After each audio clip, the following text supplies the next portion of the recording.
नमस्कार, मैं मुकेश कुमार। आप देख रहे हो TNL राजस्थान।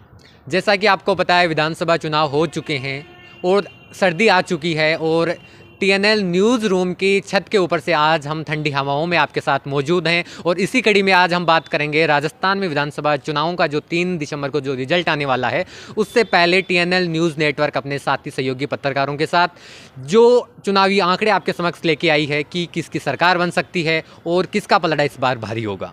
चलो बात करते हैं। इस वीडियो में हम बात करेंगे राजस्थान के सीकर जिले की 8 विधानसभा सीटों के बारे में कि यहाँ किसकी सरकार बनती हुई नज़र आ रही है। साथ में TNL न्यूज़ नेटवर्क के पत्रकारों के आंकड़ों के साथ साथ मैं बात भी करूँगा फलौदी सट्टा बाज़ार की भी कि फलौदी सट्टा बाज़ार राजस्थान के सीकर ज़िले में किसकी सरकार बना रहा है। चलिए चलते हैं। सबसे पहले बात करते हैं राजस्थान की हॉट सीट कही जाने वाली लक्ष्मणगढ़ विधानसभा क्षेत्र की। लक्ष्मणगढ़ विधानसभा क्षेत्र से बीजेपी से सुभाष जी महरिया और कांग्रेस पार्टी से गोविंद सिंह जी डोटासरा आमने सामने थे और कड़ी टक्कर भी देखने को मिली। जहां एक तरफ चुनावों से पहले गोविंद सिंह जी डोटासरा 20 से 25 हज़ार वोटों के साथ में विजय का सापा पहनते हुए नजर आ रहे थे, वहीं कहीं ना कहीं जब 25 नवंबर को जो चुनाव हो रहे थे उससे 3 से 4 दिन पहले सुभाष महरिया जी भी कड़ी टक्कर में थे।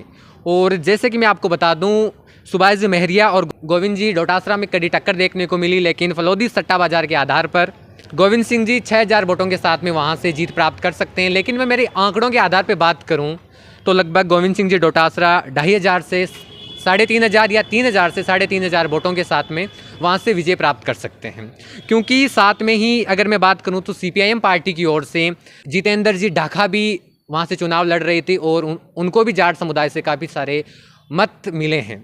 इससे हटकर अगर हम बात करें दातारामगढ़ विधानसभा क्षेत्र की, तो दातारामगढ़ विधानसभा क्षेत्र में JJP, CPIM, कांग्रेस और BJP चारों पार्टियों ने अपना दमखम दिखाया और ये चतुर्कोणीय मुकाबला बना। क्योंकि जैसा कि आप सभी को पता है, BJP की अगर बात करें तो BJP से उम्मीदवार वहाँ पे थे गजानन जी कुमावत, वो भी कड़ी टक्कर में थे, और कांग्रेस से वीरेंद्र सिंह जी जिनके पिताजी बहुत समय से राजनीति में हैं और कम से कम 6 बार वहाँ से MLA बन चुके हैं, जिनका नाम था नारायण सिंह जी।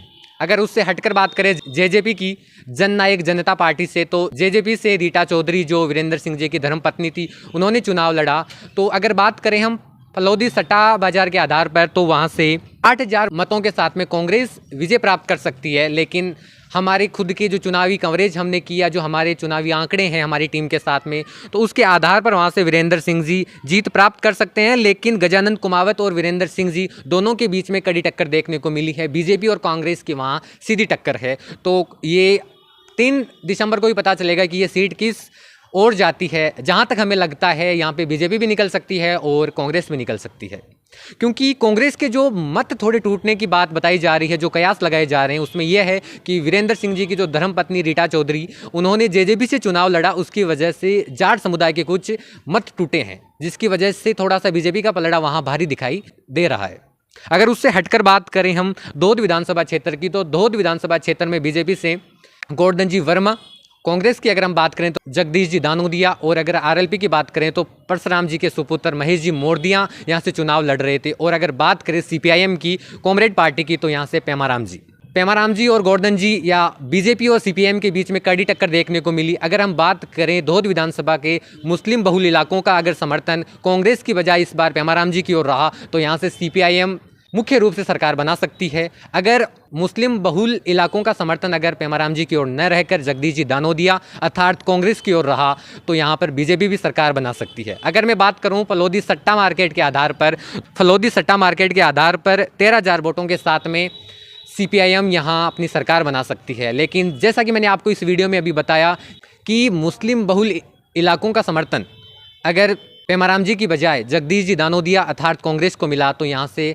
BJP सरकार बना सकती है। और मैं अगर आंकड़ों की बात करूँ तो अगर गोवर्धन जी वर्मा या BJP की अगर सरकार बनती है तो लगभग 15,000 से ज़्यादा मत गोवर्धन जी के हिस्से में आएंगे लीड के तौर पर। उससे हटकर अगर मैं बात करूं तो जगदीश जी दानोदिया यहाँ से 25,000 इस बार मत ले सकते हैं, और RLP से महेश जी मोरदिया लगभग 13 से 15,000 मत यहाँ से हासिल कर सकते हैं। लेकिन सरकार बनाने की अगर कयास की बात करूँ तो यहाँ अगर मुस्लिम बहुल इलाकों का समर्थन रहा तो CPIM सरकार बनाएगी 13,000 प्लस लीड के साथ में। अगर मुस्लिम बहुल इलाकों का समर्थन नहीं रहा तो यहाँ से गोवर्धन जी 15 से 17,000 से लीड के साथ में यहाँ BJP की सरकार बनने के कयास लगाए जा रहे हैं।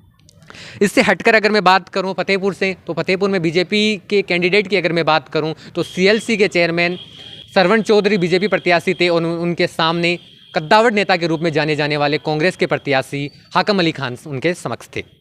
तो जैसा कि फतेहपुर जो मुस्लिम बहुल इलाका होने की वजह से वहाँ मुझे सरकार बनती नज़र आ रही है कांग्रेस की। और जहाँ तक फलोदी सट्टा मार्केट की बात है, और फलोदी सट्टा मार्केट का जो रुझान है उसमें लगभग 25,000 प्लस मतों के साथ में कांग्रेस की सरकार बन सकती है और हाकम अली जी जीत का सापा पहन सकते हैं। लेकिन मेरे पत्रकारों और मीडिया कर्मियों के साथ में मैंने जो बातें की, जो आंकड़े निकाले, उसके आधार पर कांग्रेस लगभग 20,000 मतों के साथ में अपनी सरकार बना सकती है। अगर इससे हटकर हम बात करें खंडेला विधानसभा क्षेत्र की, तो खंडेला विधानसभा क्षेत्र में सुभाष जी मील, और कांग्रेस से अगर बात करें तो महादेव सिंह जी वहाँ उनके समक्ष थे, लेकिन वहाँ बीजेपी की सरकार बनती हुई नज़र आ रही है। और फलोदी सट्टा मार्केट के आधार पर लगभग ये सरकार अगर बनती है तो 18,000 प्लस मतों के साथ में बीजेपी की सरकार बन सकती है। लेकिन हमारे आंकड़ों के आधार पर 21,000 प्लस वोटों के साथ में वहाँ बीजेपी की सरकार बनेगी और सुभाष जी मील जीत का ये सापा पहन सकते हैं। अगर इससे हटकर हम बात करें सीकर शहर की, तो सीकर शहर का जो मुकाबला था वो त्रिकोणीय मुकाबला था, क्योंकि पहले बीजेपी से टिकट के उम्मीदवार ताराचंद जी दहेल को बताया जा रहा था, लेकिन उनको बीजेपी ने उनका टिकट काट दिया, वो बागी बने। और बागी बनने के बाद में ऐसा हुआ कि उनके जो समर्थक थे उन्होंने बीजेपी को छोड़कर उनकी तरफ थोड़ा सा रुझान ज़्यादा किया, और रुझान ताराचंद जी दहेल की ओर होने की वजह से बीजेपी कहीं ना कहीं वहाँ पछाड़ खाती हुई नजर आई। बीजेपी को पछाड़ इसलिए मिली क्योंकि उनको बीजेपी से टिकट नहीं मिली। बीजेपी को टिकट नहीं मिलने की वजह से ताराचंद जी दहेल ने निर्दलीय चुनाव लड़कर कम से कम 50,000 वो वहाँ से मत प्राप्त कर सकते हैं। इसकी वजह से बीजेपी कहीं ना कहीं थोड़ी सी प्रबल वहाँ नहीं दिखाई दी और कांग्रेस वहाँ प्रबल है। और कांग्रेस में प्रबल दावेदार के रूप में अगर मैं बात करूँ तो सीकर विधानसभा क्षेत्र से राजेंद्र जी पारिक वहाँ से चुनाव जीत सकते हैं। और अगर मैं फलोदी सट्टा मार्केट की बात करूँ तो 12,000 प्लस मतों के साथ में वहाँ कांग्रेस की सरकार बन सकती है। और अगर मैं मेरे आंकड़ों के आधार पर बात करूँ या हमारे TNL न्यूज़ नेटवर्क के आंकड़ों के आधार पर बात करूँ तो वहाँ से राजेंद्र जी पारिक 8 से 10,000 मतों के साथ में जीत प्राप्त कर सकते हैं। उससे हटकर अगर हम बात करें नीमका थाना विधानसभा क्षेत्र से, तो नीमका थाना विधानसभा क्षेत्र में प्रेम सिंह जी बाजोर और सुरेश मोदी के बीच में कड़ी टक्कर देखने को मिली। लेकिन फलोदी सट्टा मार्केट के आधार पर वहाँ भी 11,000 मतों के साथ में कांग्रेस की सरकार देखने को मिल रही है। लेकिन हमारे आंकड़ों के आधार पर वहाँ 11,000 मतों के साथ नहीं, लगभग 8,000 प्लस लीड के साथ में सुरेश मोदी कांग्रेस से वहाँ विजय प्राप्त कर सकते हैं। और प्रेम सिंह जी बाजोर जो कद्दावर नेता के रूप में जाने जाते हैं, उनको कहीं ना कहीं हार का सामना करना पड़ सकता है।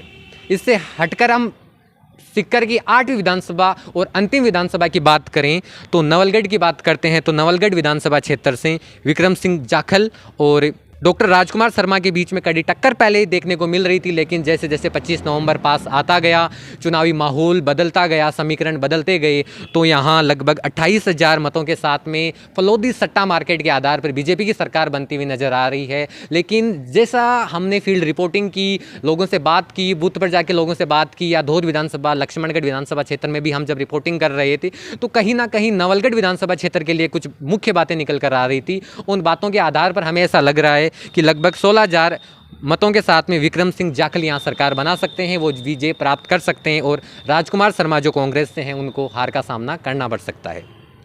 जैसा कि हमने सीकर की 8 विधानसभा क्षेत्रों के बारे में बात की, आगे वाले वीडियोस में हम राजस्थान की बाकी विधानसभा सीटों के बारे में बात करेंगे, चुनावी माहौल क्या था उनका, या कितने मतों के साथ में वो जीत प्राप्त कर सकते हैं, उन पे बात करेंगे।